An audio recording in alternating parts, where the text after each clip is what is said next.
did they say your son Ron killed? A man that owns a drugstore, Mr. Sloan. Who's gonna believe me? Who's gonna believe any of us? Who's ever believed any of us? It ain't fair. Nobody ever said life was fair.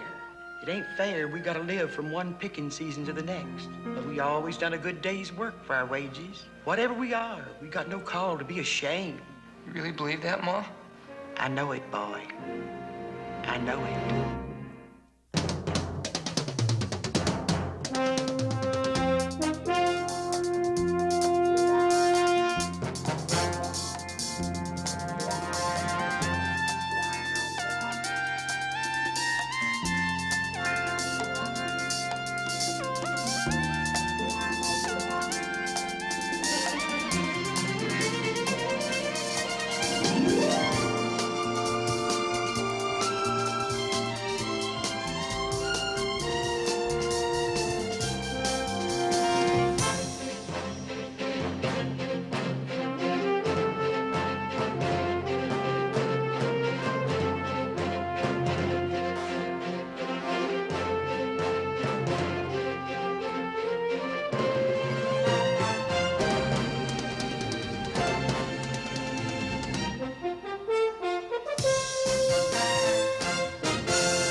Horses are all doing well in Chicago, and there's to start back in training in 2 days.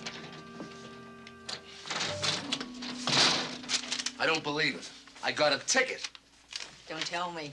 A parking ticket. An illegal parking ticket. You finally got caught. Finally. Hey, Amina mate's parked right outside of City Hall. I figured I better pay the dime, right? That's supposed to buy me 60 minutes. So 45 minutes later, instead of 15 minutes to go, the meter says violation, and I gotta pay the city $10, huh? Well, maybe you better get yourself a lawyer. Maggie, I will see this to the Supreme Court. Not only do I want charges dropped, I want a refund of this. I gotta show off, but I sure would like to frame that ticket. You'd like to frame it? Get out of here, will you? That's a good idea. Maggie. Hello. Can I help you? I'm Lucille Fields. A man, he told me to come and see you. We need some help. Well, come right in. Tony? Hi, I'm Tony Petrocelli. Mr. Robert Miller of the Legal Aid, he told me to come and see you. He said you might help my son. Now, what kind of help does he need? They put him in jail. Said he killed a man. There's no way that could happen. He wouldn't hurt anyone. Hey, won't you sit down?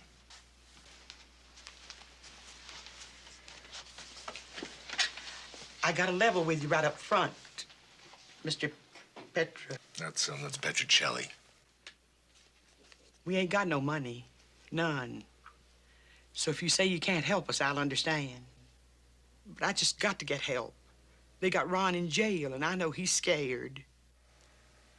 Look, let's worry about the money later, huh? Oh, by the way, this is my wife, Maggie. And you can call me Tony, okay, Mrs. Fields? Well, if you'll call me Lucille. You see, nobody ever called me Miss Fields. Sounds a bit fancy. Who did they say your son Ron killed? A man that owns a drugstore, Mr. Sloan. Do you know him? Never heard of him till last night. You see, we don't know no one here. My husband and children, we're just passing through on our way to Lee's Point. We're croppers. Pick crops according to the season.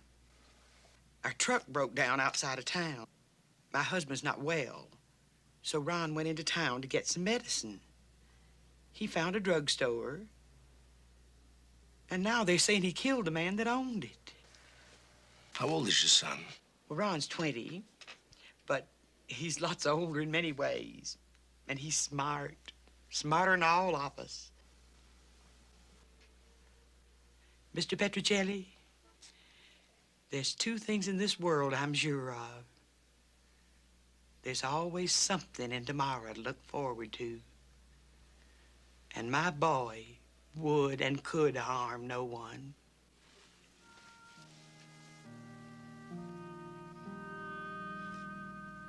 Do you think you might be able to help us? I'll give it one hell of a try. I sure do thank you. We all do. How many children do you have? 7. 2 of them in the ground, never made it through their first year. And the oldest, he's back in Ohio, doing real fine, raising his own family now.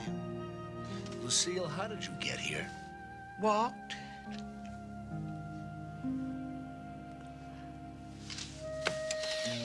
Maggie, you drop me off at the jail so I can see Ron, and you take Lucille back to the camp, hmm? Oh, no. You're just seeing Ron is plenty. Walking's good. Gives a body a chance to be by himself. Oh, no, today I insist. I'd like the company. Okay.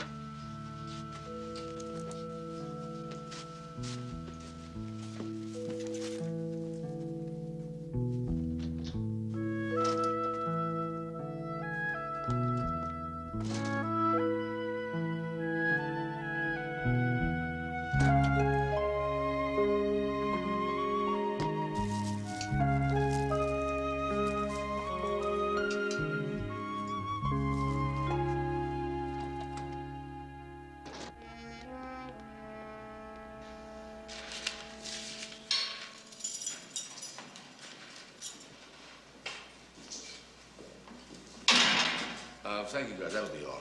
Sorry, but I got my instructions. I'm not to leave the prisoner alone. Hey, look, he happens to be my client, and according to the law, he has privileged time with his lawyer. Now, either you get your butt out of here, or I'll have you up on charges so fast you'll be my client's cellmate. You dig?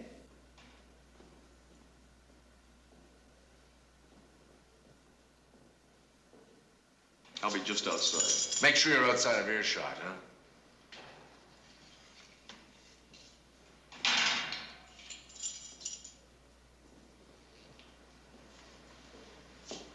Petrocelli. I hope they haven't been giving you a rough time. No, I want to get out of here. Who are you? Well, I'm a lawyer. Your mother came to see me. How's Ma? Is she all right? No, she's fine. She's a little concerned about you, confused, but then that's what I'm here for. What are you here for? To help you if I can. Why should you? We ain't got no money. Well, you're entitled to a defense.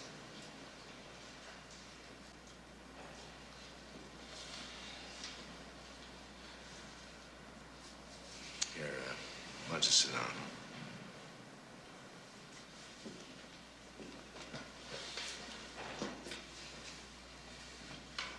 Now, look. I want you to fill me in as much as you possibly can. In other words, I can't help you. We'd been picking melons in the Coachella Valley till they were picked out. We had to keep working, and we heard they was hiring down to Lee's Point. We wanted to get over there before they was all hired out. We'd been on the road a couple of days, my ma and pa and the kids. Pa's been real sick of late, and I've been trying to help out any way I can. Well, anyway, just as we were coming into San Remo, our truck broke down. You feel all right? Cool drink will help. No fuss. I'm fine. It is hot, ain't it? About as hot as this engine. The truck had been in bad shape for a long time, and we just didn't have the money to get it fixed. But this mechanic said that he'd try to help us out. All right, look, mister, we can give you $30. Now, can you help us? Not much, but maybe I can get her going. Leave her here. I'll work on it tonight. Come back tomorrow. All right, thank you. Say, you know someplace where we might camp out tonight? There's as good as anywhere. He told us we could camp out across the road, and Mom wanted us to start unpacking. She was concerned about the kids being tired and about Pa and his cough, which was getting worse. I was worried, too.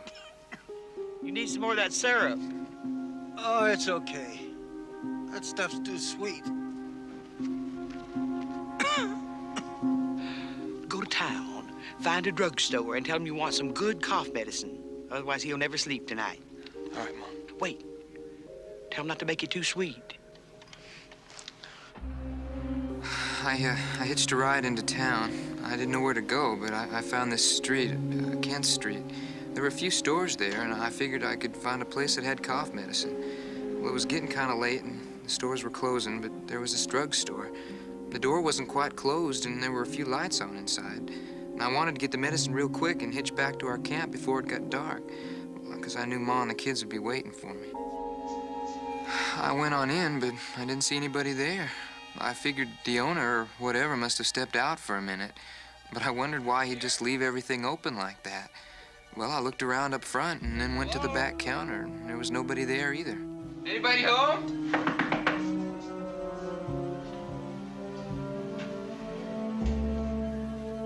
All of a sudden, I tripped over something and fell. Kind of got the wind knocked out of me for a second. Nobody else was in the store. No, sir, I don't think so. Does it matter? Yeah, well, it might. Okay, go on. Well, I caught my breath and got up from the floor. It was then that I noticed the blood all over my hand. There was a pair of scissors on the floor. They had blood on them, too. Then I saw the body of this man lying next to me. And I knew he was dead. And I got scared, and then I just ran.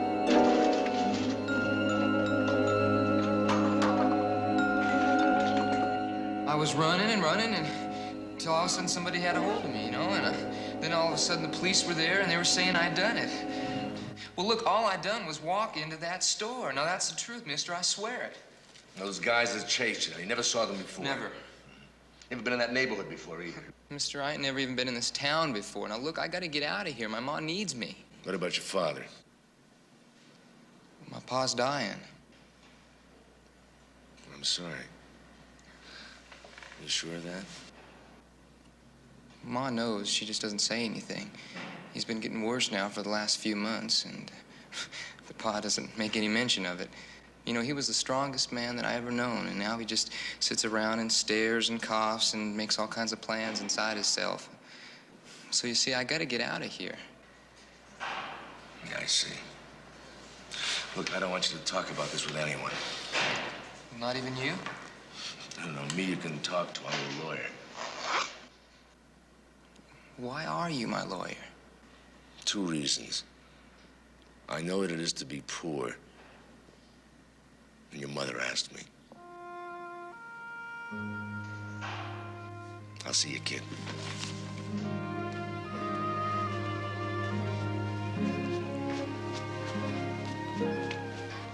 What do you say, Charlie? Only 3 more months, huh? If I had a good lawyer, I'd been out by now. Should have hired me, kid. Have a nice talk with the hillbilly? Excuse me. Yeah, we talked.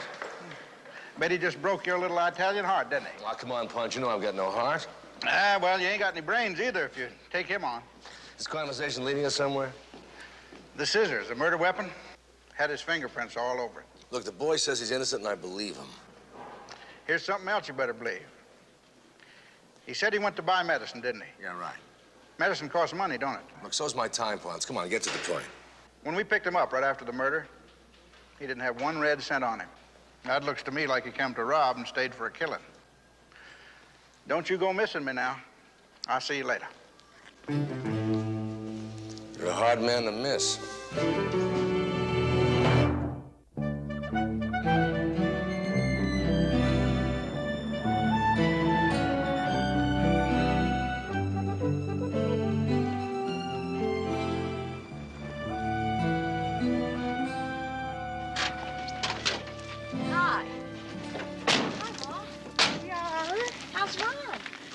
okay, honey. We got him a real good lawyer. Rita, this here's his wife, Mrs. Petra.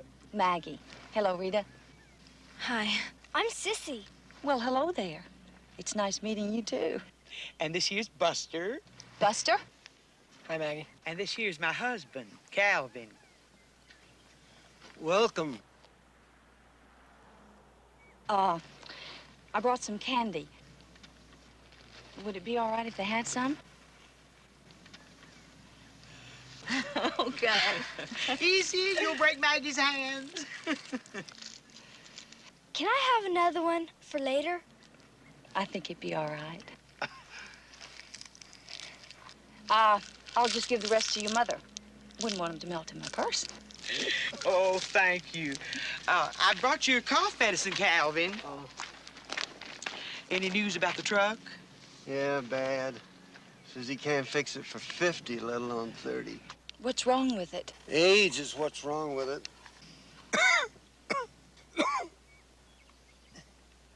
Maggie, you'd better run along. I've already taken you out a few ways. Would you do me a favor? Sure, just ask. Well, I'm from Texas, and I was brought up on the most delicious barbecue ribs you ever tasted. And I was thinking that if you and your family would be kind enough to come to our house for dinner tonight, well, it'd give me a chance to fix a real Texas-style dinner. Only if you let us help. It's a deal. Okay, we'll pick you up about 5 o'clock, and it's been a real pleasure meeting all of you. Thank you, Maggie.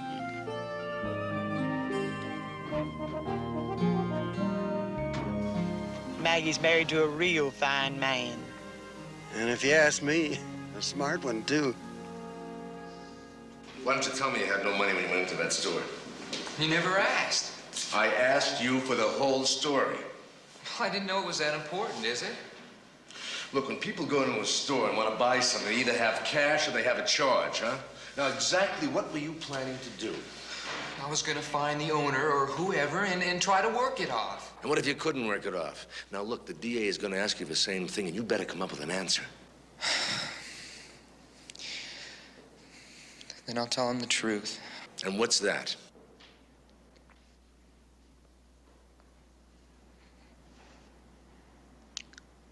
I would have begged.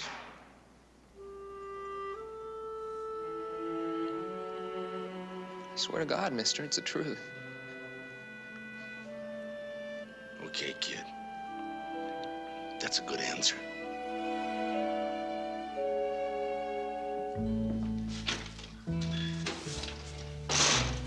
Hello. Hi, Bill. Howdy, Tony. Hi, Pete.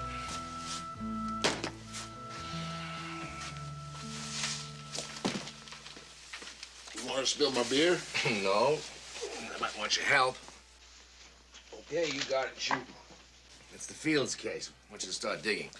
The dead man's name is Andrew Sloan. I'll talk to the widow. I want you to find everything there is to know about the guy, who he liked, who he didn't like. Or maybe who didn't like him? Yeah, maybe. Also, check out his personal affairs, you know, financial or whatever. Next, check out his sales and prescription records. I'm sure they've been impounded. Is there anything else? See if anybody knows anything, even slightly off-center, about either the man or the store. And find out about what time the store usually closes. And see if you can find out if anybody went in or out of the store around closing time.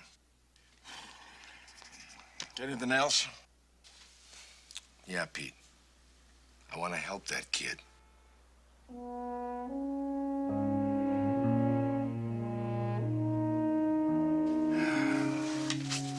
I'll see you later, Tony.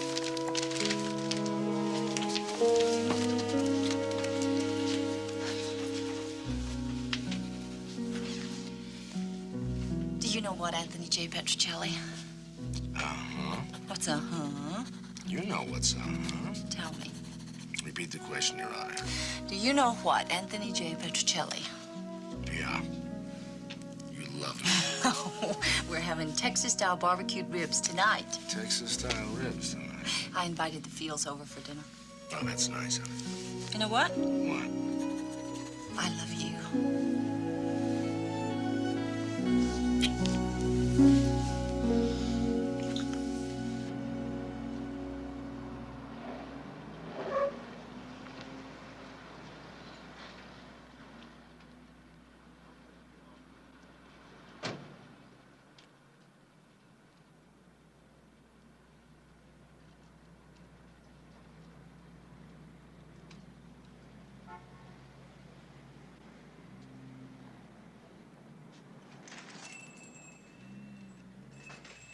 Mrs. Sloan?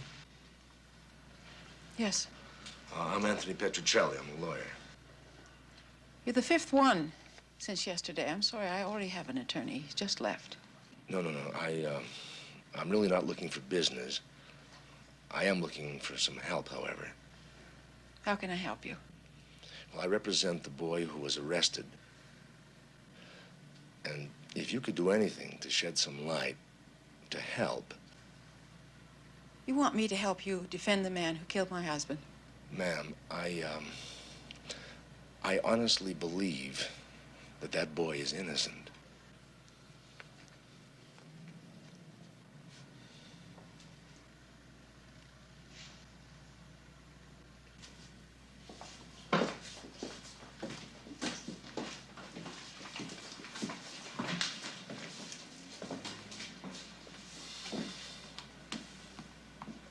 Would you like something cold to drink? That'd be nice. I'd like to know about your husband. Could you tell me anything about him?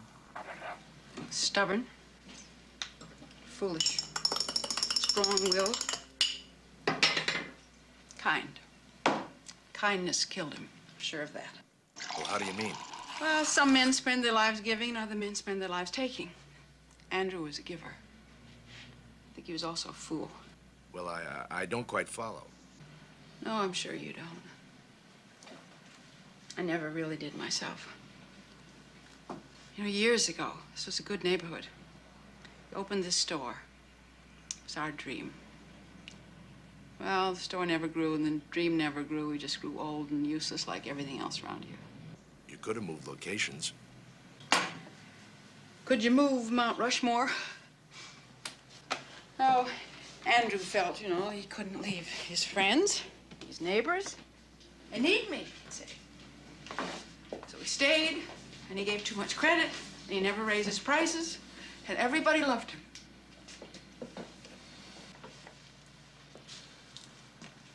Did he have any trouble with anybody you can recall? Was there anybody bothering him? No, nobody ever bothered Andrew. He just saw the good in everybody. He sounds like quite a guy. Stupid. I mean, look around this place. Is this worth a life's work? It just doesn't make any sense. A good man spends his whole life caring about people. And what does he get rewarded with? A tramp, like bum off the street. Doesn't know anything about kindness. Sticks his scissors in him and says thank you. Well, now I'm gonna leave here. I've signed the papers. You sold the store? Yes. This was Andrew's store, and he's not here anymore. I have to look out for myself now, Mr. Petrocelli. You can understand that. Yes. But I wonder if Andrew would.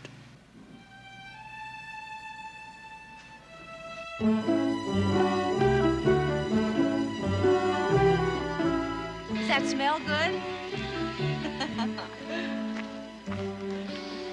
Ooh, I don't think I ever smelled anything that good in my life. Well, thank you. Real peaceful here. Yeah. Sure appreciate your having us. How's my boy? He's fine. He's fine. Matter of fact, he sent his regards to everyone. Well, I'm gonna go in and change the clothes. Excuse me. Tony, did you talk to that widow? Yeah, she was taking care of business. I have a hunch it was real interesting business.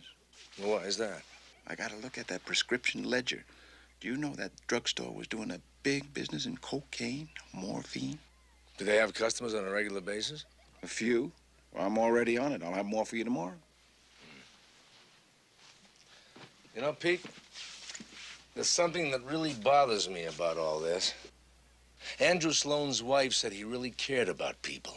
Well, so? So a man like that would never refuse a bottle of cough medicine to a boy like Ron. All right. There you go. Thanks. Look, don't worry none about that truck of yours. I got a friend who can fix it. He owes me a favor. I hate to bother you, but if it wouldn't be too much trouble, I need to talk to Ron. Yes, certainly. I've got some business in town. I'll take you in right after we eat. Thank you, Mr. Petrocelli.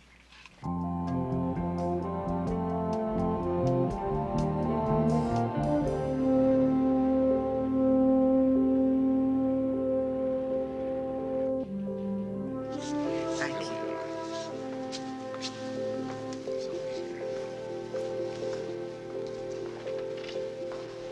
Petrocelli, can I talk to you for a minute, please? Yeah. Oh, I'd like you to meet Mrs. Fields. This is Ron Fields' mother, is Lieutenant Pons. I do, ma'am. I'd appreciate it if I could talk to my boy.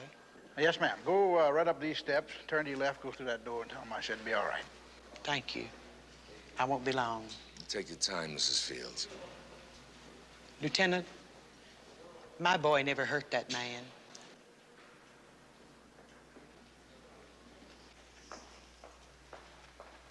Seemed like a nice lady. Yeah, that she is. She's right. The kid didn't do it. I wish I could believe that, but there's too much going against him. If the kid had no money, he was willing to work it off. You might have convinced me of that before, but not now. Well, why not now? Got an eyewitness? I think we finally know exactly what happened that night. Seems this man seen your boy coming down the street. Watched him check out the drugstore. Kid tried to get in, but seen the door was locked. He looked around, then he busted in. Now, realizing Fields wasn't no ordinary customer, our witness, Mr. Glass, went to his phone to report the break-in. Now you look, mister. I need it and I want it now. Go on, get out. Whatever he wanted, he couldn't pay for it. Sloan wouldn't let him have it. So from all the mess in there, it looks like a fight started. He grabbed the scissors, and that is it.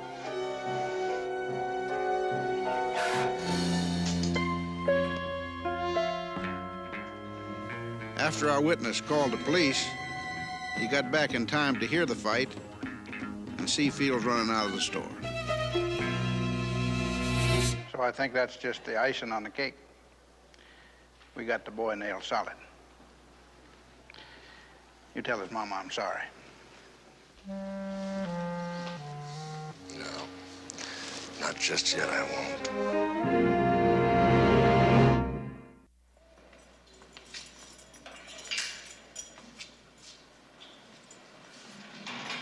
Hello, Ma. How are you, boy? I'm all right, Ma. How's Pa and the kids? You're doing just fine. We had a real good dinner over to Petrocelli's. I'm sorry if I brought shame to you. You never brought me nothing but good. I'm scared, Ma. I'm scared. I ain't never gonna get out of here. Don't talk that way. There ain't no other way to talk, Ma. They're gonna hang me or... No, boy. You're innocent. What's that matter, Ma? Huh? Who's gonna believe me? Who's gonna believe any of us? Who's ever believed any of us? We ain't been nothing but trash to anybody. Always the first to be blamed for anything. Mr. Petrocelli believed. Ma, that ain't enough. That just ain't enough. That ain't enough to make them believe. It ain't fair. Nobody ever said life was fair. Wasn't fair I buried two of your brothers before they was a year old. It ain't fair we gotta live from one picking season to the next. But we always done a good day's work for our wages. And we never done wrong to no one.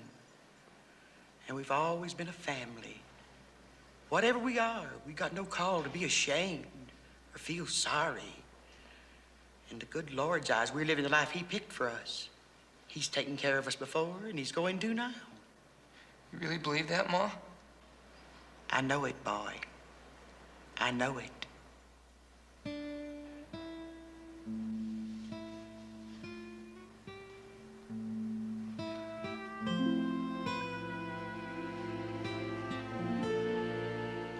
That's right, a 1953 single-barrel carburetor. You don't stock anything earlier than a 60? Do you know where I might find one? Oh. Thank you. And thank you. You're welcome. How about a root beer? Great. Listen, where's Pete? He's supposed to be here about a half an hour ago. Yeah, well, he phoned and he wanted to know if you were here, and he said that he was on his way. Well, we gotta get moving on this in a hurry. Oh, thanks, honey. Mm-hmm. Doggone it, I'm sorry I'm late. Where you been? Oh, just doing. Doing what? Yeah? Well, there are an awful lot of interesting things happening there on Kent Street. Such as? Oh, you know the Allied Industries Company? Yeah, it's a big conglomerate, so? Yeah, well, they've been doing a lot of urban renewal here in San Remo. Okay, enough of the urban renewal. Next? I found out that they made an offer to buy all the stores on the south side of Kent Street. They want to put up some housing. Okay, I got that, yeah. The interesting thing is that everybody on that street wanted to sell but one person. You want to guess who that was? Andrew Sloan. That's right. And without that drugstore, there's no deal. But with him dead. They sell and they all make a profit. Which opens up a lot of motive for a lot of people. And there's one more thing about that prescription ledger. What, do you have a name? Twice a week, like clockwork, for the last 6 months. I'm trying to trace it now. Okay, Pete, you keep going on that. I'm gonna go down to Kent Street and have a chat with some of Mr. Sloan's old neighbors. Morning. Oh, good morning. Can I help you? Oh, you like that, huh? Well, it's a little casual for me. Okay. Actually, I want to ask you if Mr. Mitchell was around. Are you from the construction company? No. My name's Anthony Petrocelli. I'm Ron Field's attorney. Oh, well, Dad's just over at Mr. Martin's barber shop. I'm David Mitchell. Hiya, David. Hi. Thank you. David, is there anything you can tell me about Mr. Sloan? Like what? Like, why would anybody want to kill him? He was the nicest man I've ever met. In what way? He cared about us, about the people who live around here. He was always willing to help. If you could help him, would you? Sure, but how can I help? He's dead. By helping to find the man that killed him. You see, David, Ron Fields is innocent. So if there's anything that you know at all... I'd like to help, mister. I really would, but I just don't know anything. Okay, thanks anyway. Sure thing. Yeah, I'll be with you in just a minute. You Mr. Martin? Yeah, that's right. Mr. Mitchell? Cyrus, will you sit still? I'm Anthony Petrocelli, Ron Field's attorney. The boy that killed Andrew? Well, no, there's no proof of that. Well, they arrested him. Well, he's not been convicted yet. What do you want from us? Well, anything that might help him. We don't know anything. Well, at the time of the killing, did you guys see or hear anything? We heard, but we didn't see much. We were right here having a cup of coffee. I heard all the noise and ran outside, and there was a kid running. And Andrew was dead. Well, Mr. Sloan was a friend of yours, I suppose. Did you like him? Like him? I suppose so. I didn't understand him. I suppose I liked him all right. He was a stupid man. Because he wouldn't sell to the developer? Yes, that's right. He was a stubborn old fool, and not only that, he was stopping the rest of us. Well, he's not anymore. Well, it's not a nice thing to say, but that boy did us a favor. Now his wife owns the store, and she'll sell out with the rest of us. And just in time, too. Yeah, another week, and they withdraw the offer, and then we're stuck here, and we'll never get out. That might sound to some people like a good motive for wanting him dead. Good. It was the answer to a prayer. Jens? I'm sure Mr. Sloan would be glad to see how well you guys have been bearing up. And maybe between tears, if you have enough money left, you'll buy some flowers for his grave.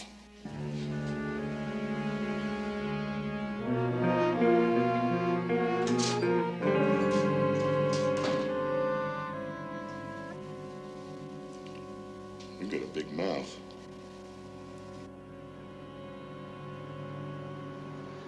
Well, honey, how are Lucille and the kids? They're fine. But I'm worried about Mr. Fields. He's not getting any better. Tony, isn't there something we can do to help them? Well, I don't think so. Not without taking part of their pride away. Well, there has to be something. I know, baby. It's funny. I know I'm close, but the apple just won't fall out of that tree.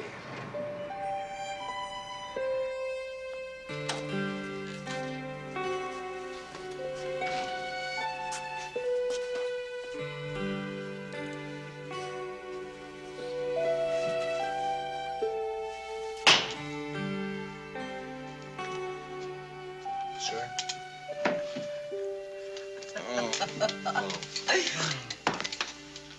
Oh. Pete, you smell like you've been drinking axle grease. Oh, that's it. I came up with something that might interest you. There we go. The name in the prescription ledger, the twice-a-week name, I finally ran it down. And? Belongs to a man named Harry Elder.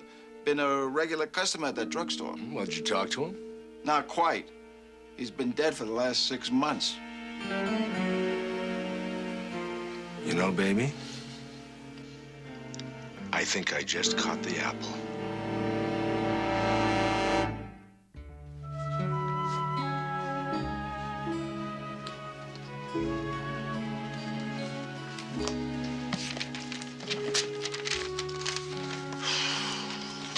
And what's this for? I got a gut feeling, Pete. I want you to check out every name on that list, see if any one of them ever had any record of drug addiction. And you need it? Yesterday. Don't you ever need anything tomorrow? You were across the street at the time of the crime? Yes, sir. And would you please describe to the court exactly what you saw, Mr. Glass? Yes, sir. I saw that young man there. You mean the defendant, Ron Fields? Yes, sir. I saw him come down the street and break into the drugstore. And then? Well, I went to call the police. When I came back, I heard the ruckus. Then I saw him come running out. Thank you. Cross. Mr. Glass, now you're sure it was the defendant that you saw? Yeah, I'm sure. Even though it was very late in the day? That's right. Even though you were more than 200 feet away, you still say it was him? Look, I saw him come out, too. Yeah, it was him, all right. Well, I'm sure that you saw Ron come out, which helps you believe that you saw him go in. What if it wasn't him? Well, if it wasn't him, then who could it have been? Who indeed? No more questions. Mr. Bright? No questions. Witness is excused. The people call Lieutenant John Clifford Ponce. And the defendant was arrested at 5:48 p.m. What happened then?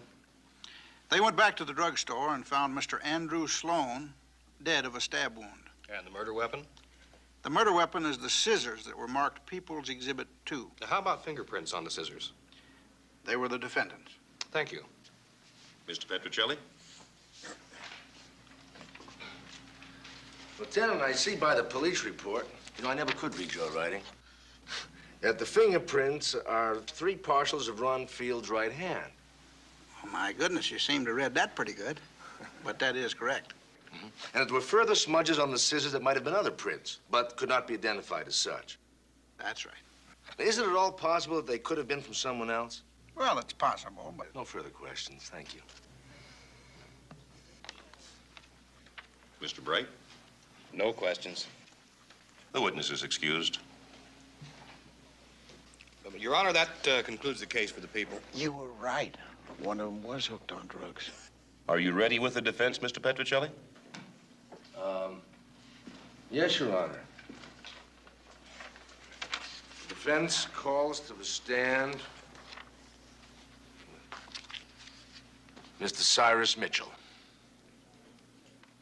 Yes, I worked next door to Andy Sloan for over 20 years.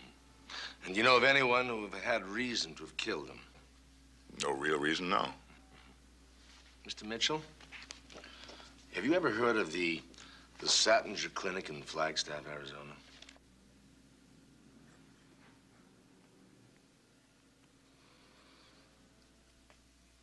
Yes.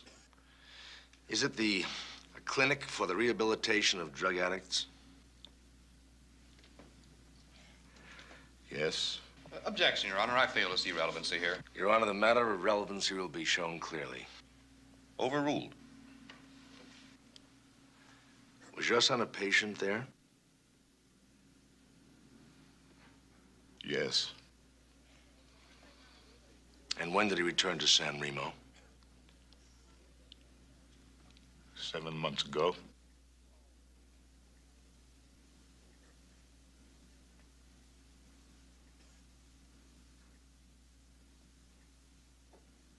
No further questions for this witness, Your Honor. Mr. Bright? No questions. You may step down, Mr. Mitchell. The defense calls David Mitchell. Now, you were released from the Sattinger Clinic 7 months ago. Yes, sir. You were cured. Yes, sir. Was Mr. Sloan supplying you with drugs? No, sir. I'm cured. I don't need any. You sure? Yes, sir. David, would you roll up your sleeves and show us your arms?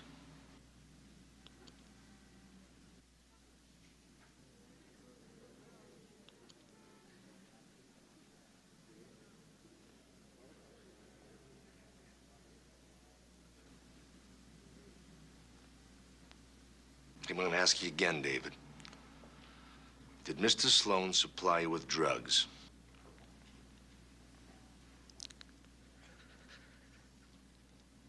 Yes. Did he sell them to you? No, he gave them to me. Why? One night, a couple of weeks after I got back, I knew I needed something. I didn't know what to do. So I broke into Mr. Sloan's store, tried to get some stuff. He caught me. But he didn't turn you in. No, sir. He was too good a man for that. He said he was afraid I might do something bad if I didn't have them. So he agreed to let me have enough to try and taper off with. So he supplied you with drugs for 6 months by signing for them with a dead man's name. Then he stopped, didn't he? He said he could see that he wasn't helping me, just hurting me more. And then I'd have to go back for more treatment. Your Honor, let me take you back to Kent Street, the time of the killing. Picture David Mitchell, an addict in need of drugs. Source cut off. Not knowing what to do and his habit getting worse, he decides to try and break into Sloan's pharmacy. He was seen from across the street by Paul Glass, Lieutenant Ponce's eyewitness, whose testimony you've just heard. Now, Glass watched him in front of the store, and when Mitchell forced the door, Glass went inside to phone police and report a break-in. David Mitchell was familiar with the drugstore's layout. Mr. Sloan had been supplying him with drugs for 6 months, and David knew just where to look. The drugs were kept in a locked cabinet at the back of the store. He needed something to force the cabinet, so he picked up the scissors. And it was there Andrew Sloan surprised him. Who's back there? I can hear you now. Who is it? Somebody's back here now. What? David. David, you! I believe that as Andrew Sloan grabbed and shoved David into the wall, he was accidentally stabbed. David Mitchell never meant to harm Mr. Sloan.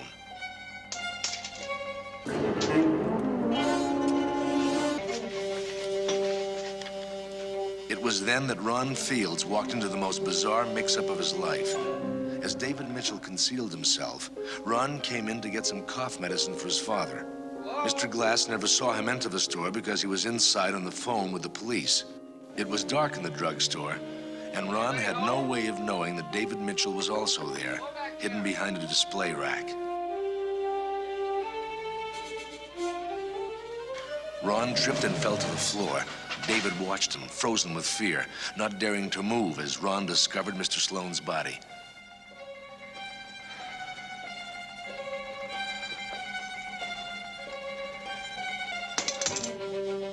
Ron was gripped with panic. He didn't know what to do. He was scared. Should he stay and report the murder? Who would believe him? His instincts told him to run, and that's exactly what David Mitchell was hoping for. Ron ran out, and Mr. Glass gave chase, mistaking him for David Mitchell. Glass left too soon to see David emerge from the store and join in the chase himself.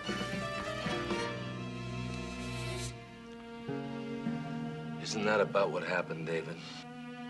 Now remember, anything you say may be used against you.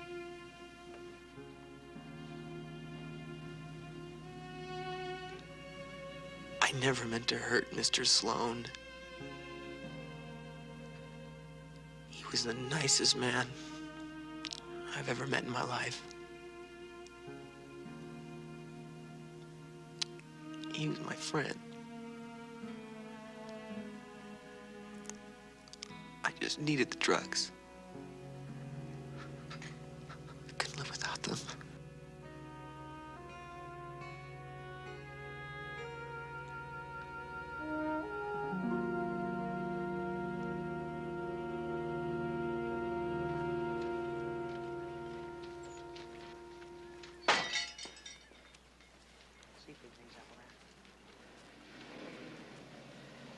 Put it in the bag, honey.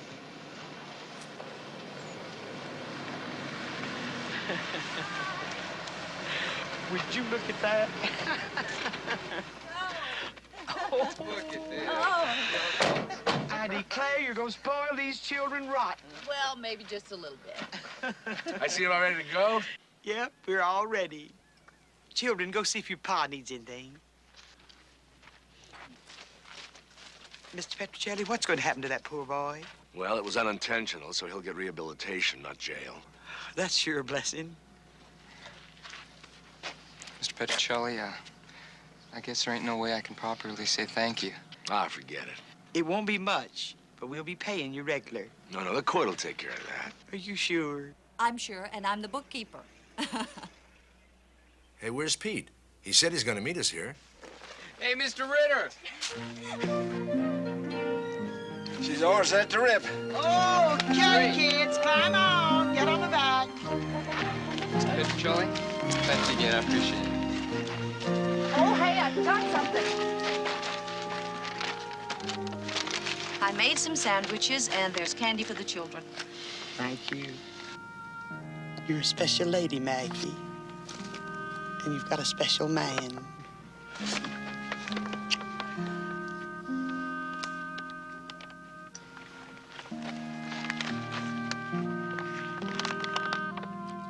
I know you're man enough to know what's in my heart. Thank you. God bless you. Thank you, Pete. Well, Buster.